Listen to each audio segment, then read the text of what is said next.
It's Paul Marsh here on Express. Delighted to be joined by Mr. John Brown. John, good to have you with us. Hello, hello. And we have got a very special interview. We are talking about Geeks on Tour. And that I mean that in the highest compliment as well. Yes, yes, yes. Delighted to be joined by Luke Bugg, aka the Geek of Steel, and Paul Edwards, aka DC World. Gents, thank you very much for joining us. Thank you for having us. Yes, thanks for letting us come on and talk some geek. Well, you've both been up to something pretty special. Why don't you tell us what you've been up to recently? Yes, Paul and I, after lots of planning, lots of planning, we have recently come back from a huge adventure, as we call it, a blogging adventure to America, where we visited Los Angeles and San Diego, and for a very special event. And what event was that, Mr. Paul Edwards? We went to San Diego Comic Con for our very first time, and it went quite well, didn't it, Luke? Yeah, I mean, as Comic Cons go, as we all know, I'm a big ambassador for Portsmouth Comic Con, but the San Diego Comic Con is like the mother of all cons. It's a different world, a different experience, and we had just an amazing time out there for it. So I'm intrigued to know, following on from the interview that we did prior to and seeing how hyped you were and how excited you were and how well planned and thought out this all was. My thought process, obviously the first question is how did it go, as Paul's just highlighted, but also I want to know about the treasure. I do want to know about the experience, but for every nerd within their right, like they always want to know. Someone goes to Comic Con, they're like, what treasure did you find? I think we came back with a fair amount of stuff. I think we both wanted to go with empty suitcases. As we know, this is a big event, and there were lots of things there that we simply can't get back home. So we traveled light in expectancy to come home with a lot of stuff. Now, I came home with lots, Funkos, comics, and all sorts of stuff. What about you, Paul? How was your travel coming back?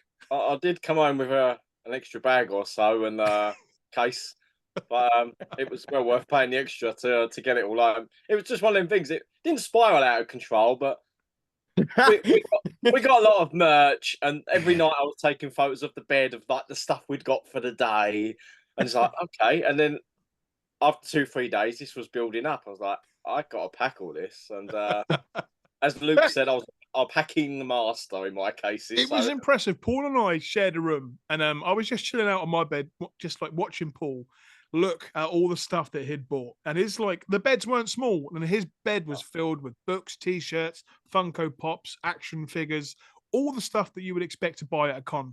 And I could just see him standing there thinking, hang on a minute. And he did well, bless him.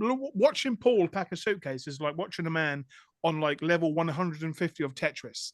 The multifunction thinking. He was there thinking, that can go here, that can go there. He was moving stuff. And he did fit it all in. And like, I think the second to last night we were there, we went to a big Funko event, and Paul came back with about like 15 or 20 Funko Pops that he had to buy an extra case for. So yeah, we came back with a lot of goodies, lots of treasure. That reminds me, I literally just a few days ago, I was watching Almost Famous, and it reminds me of the scene where he yanks a bag out of the back of the car and it just falls to bits and everything empties onto the floor. We had strong cases. Paul has a very good recommendation. And they were bright blue, Superman blue. So these cases traveled with us around the world. And yeah, they were jam-packed full of treasure. There was one worry. We had like a connecting flight coming home, and we got delayed for an hour and a half because of some speaker on the plane, so we couldn't take off. And we had like 27 minutes to get through this terminal to the other plane. And I was just begging the staff. I was like, our case is going to be coming to this plane. Because we left it, and I could picture the system getting our cases off in time, and on this plane we're about to take off on, but they did. So yeah, it was a movie moment of Paul and I running through Seattle Airport trying to get to our connecting flight. We made it, but the adrenaline kept me awake the whole flight home with it. So what's that one thing that happened out there that is going to be the story that you tell people for years to come? I mean, it was amazing. We did loads of stuff. Like we couldn't even imagine doing all the things we did. We saw people that we've admired from DC Comics for years. We saw movie stars. We went to events and parties. I think one of the more weird nights was the fact that San Diego gets taken over by this con, and each sort of little pub and restaurant is a themed joint in the evenings, and Paul and I went to a really cool Penguin night, which was there to promote the Joker new TV series that comes out, and they turned this building into an underground nightclub, and it was immersive. There was actors there were fake tattoos and fake drugs and all sorts of weird stuff going on. But that night turned out to be one of the most bizarre nights we've ever had. So, Paul, explain this interesting evening. Well, we went in, enjoyed all the actors, some drinks, party, secret club in the club we had to get a password for, and it was all very fun, all very like the film. And we'd been in there about an hour and 50 minutes, and then they decided to evacuate us, and we was like, "Is this part of the story?" Because the staff, Oh, wow. switched in a second to evacuate, and like the lights come on, they was getting everyone out, and there were celebrities in there as well, and we're all coming out. And as we're going up these stairs, I could hear fire engines, and I was just thinking, "Oh my god, like something bad is happening," and we're in the middle of San Diego here in it. And came out, and the next door building was on fire. The whole roof was up, the kitchen was Oh on fire. my! Oh, Fire engines are wow. pulling up. Full on Hollywood scene. It was the smoke was pluming up. I'm used to be a fire marshal many years ago, so if I go to a new place, I spot where the fire exits are. I know where I need to be. And I just saw this guy run past this nightclub floor and run to the DJ and whisper something in his ear. And I was like, something's going on. Something's going on. My spidey sense took over. Yeah. Then we were sort of all evacuated very quick. The staff were fantastic. But they were like, this is not part of the event. Please evacuate the building. It's got to be safe. Just leave. About 2 days earlier into this trip, I said to Paul, "Oh, I do hope I see an American fire truck. I think they're amazing." Came out, there were like 6 of them. The yellow tape was all up across the street. It was, as an immersive experiences go, there was some serious budget behind this one.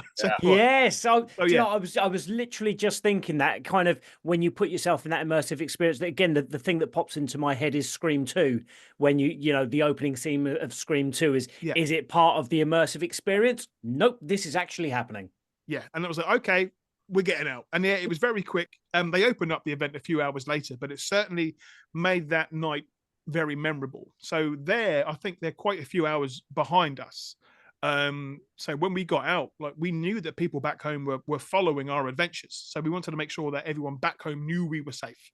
So like, if you wake up in the morning and find out about there's a big fire in San Diego, don't worry, we were in that building, but we're safe now. So yeah, as experiences go, that was a big memory to take home from that event. Did you manifest it? Is this your doing because you wanted to see a fire truck? Because it was quite scary. I was expecting to see like Batman on the rooftop, just like, I know this. My down. first thought, I was like, "Is this all staged so that when you get up to the street level, Batman's there?" You know, all was there with just lots and lots of smoke and fire engines, and Jim Lee, just like from DC Comics, just walked in front of us. It was a bizarre night of just a very memorable week. Yeah. We can't believe some of the stuff that we got up to when we're out there, and we're still smiling from it. It's been an amazing time. You guys met Jim, right? Yeah, we did. Paul met him at the Batman Joker event, and then we were at the con, and we were like, okay, we've done everything that we need to do because we planned the event so well. And they were like, well, Jim Lee's at his booth signing now. Let's see if we can try our luck and get over there and get something signed. And we sort of ran over there, and we were the last 2 people in the queue, and we managed to get a few autographs and got to thank Jim Lee for everything that he's done for the world of comics. So that was another special moment. What was that like for you, Paul? I know you got something very special signed there on that day.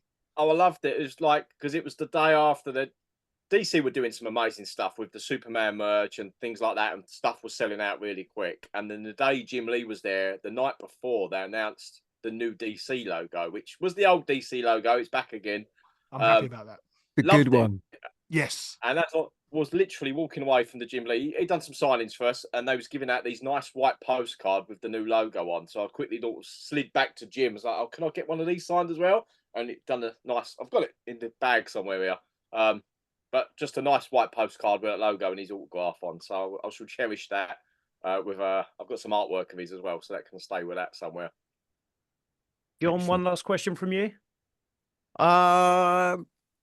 My thought about moving back to a more local nature, I guess, is that we talked before about some of the eye-opening experiences that you were hoping to have, that you were looking forward to. But the other thing we were talking about, of course, is what notes, or let's say lessons, but what experiences have you brought back from that you could perhaps now apply to Portsmouth Comic Con and the guys there? This, as we said, like you can see online that this con is huge. If we were to sort of look at it in comparison, it's like 10 times the size of Portsmouth Comic Con. It's inside, it's outside, the whole city gets involved. And I mean, what everybody that I've seen at Portsmouth Comic Con have done is fantastic with the buildings and sort of the things that they have at hand to use. But for the organization that Paul and I saw in America was fantastic. Lots of authoritative people saying, don't go here, don't go there, don't run, don't sit here. It was smooth. It was like clockwork. And there were a few things that I'm going to be speaking with Nick and Kurt in the next few weeks saying, look, maybe we can do this. Let's make Portsmouth Comic Con as good as San Diego Comic Con. It doesn't really need to happen because Portsmouth is its own machine. And I gave out quite a few business cards for Portsmouth Comic Con whilst at San Diego. I'm there poaching all their talent, saying, come to Portsmouth. We're doing things on a much different scale. But it was great to see what a Comic Con can be, to see thousands of people come together to enjoy their passions. It was incredible. Well, look, we would love to speak to you more about this, but unfortunately we've run out of time. I'm sure there is many more stories and far deeper to get into about this. So if anybody is listening right now and they want to find out a little bit more, they want to get deeper into this story, where's the best places for them to go? Well, Paul and I have just done a podcast. So, Paul, what are all your social media channels where they can find you online, buddy? For me, so Paul Edwards, dcworld.org.uk, and we're all over every social media channel as well. So that is that. And just search for the podcast of Seville. Paul and I shared our adventures there, and we talked about all our crazy and zany adventures that we got up to when we were in America. There were lots. Well, Luke, Paul, thank you so much for talking to us. We really do appreciate it. And keep us penned in, and let's hope the next adventure is just as big. Let's hope so. Yes, thank you. Thanks, guys. I'm looking forward to Geeks until 2025, by the way, guys. We've already started. I don't think my wife is. That's all right. Leave your wife to me, Paul. I'll sort that out. That's fighting talk. Nice one, guys. Thank you so much. Thank you, guys. Thank you.